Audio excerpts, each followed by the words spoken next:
Chaque jour, Charles et Carole vous présentent la leçon de l'école du sabbat.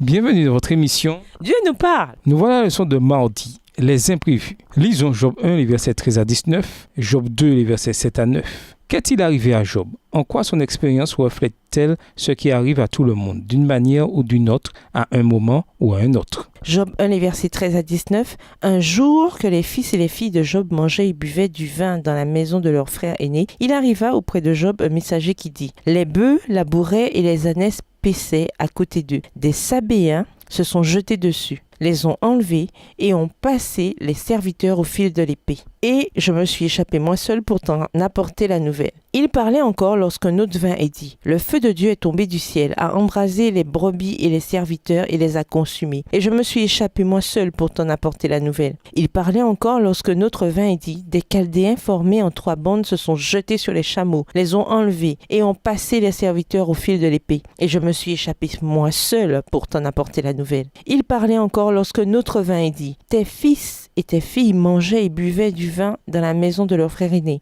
Et voici un grand vent est venu de l'autre côté du désert et a frappé contre les 4 coins de la maison. Elle s'est écroulée sur les jeunes gens et ils sont morts. Et je me suis échappé moi seul pour t'en apporter la nouvelle. Job 2, les versets 7 à 9. Et Satan se retira de devant la face de l'Éternel, puis frappa Job d'un ulcère malin, depuis la plante du pied jusqu'au sommet de la tête. Et Job prit un tesson pour se gratter et s'assit sur la cendre. Sa femme lui dit: tu demeures ferme dans ton intégrité, maudis Dieu et meurs. Le philosophe grec Héraclite a déclaré qu'il n'y a rien de permanent si ce n'est le changement. Alors que tout semble aller bien, l'imprévu arrive. Il peut s'agir de la perte d'un emploi ou d'un membre, d'une maladie qui nous cloue au lit ou qui nous mène à une mort prématurée, de l'incendie de sa maison, d'un accident de voiture ou d'une chute alors qu'on promenait le chien de la famille. Bien entendu, tous les changements ne sont pas nécessairement négatifs. Une promotion au travail améliorera peut-être votre situation financière, ou peut-être que vous rencontrerez quelqu'un qui deviendra votre conjoint, un changement auquel beaucoup feraient bon accueil. Quoi qu'il en soit, nous pouvons avancer, même dans une routine, un rythme, quand, en un instant et à l'improviste, tout est bouleversé.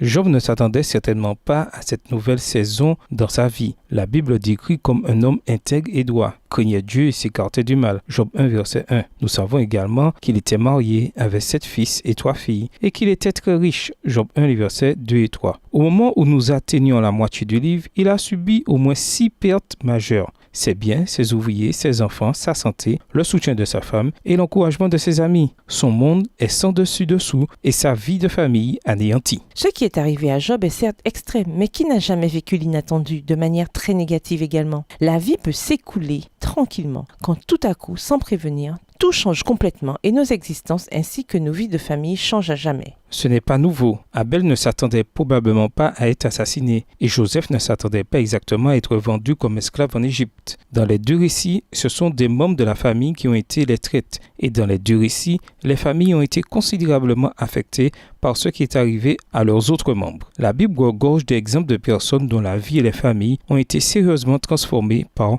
l'inattendu. De quelle manière votre foi vous a-t-elle aidé dans les épreuves qui ont interrompu de manière inattendue les rythmes de votre vie? Et nous vous laissons cette question de réflexion. À quelle promesse biblique pouvez-vous vous camponner afin d'être animé de l'espérance et de la confiance en Christ? Au revoir. Et à demain si Dieu veut.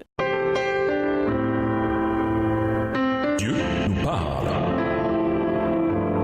Chaque jour, Charles et Carole vous présentent la leçon de l'école du sabbat.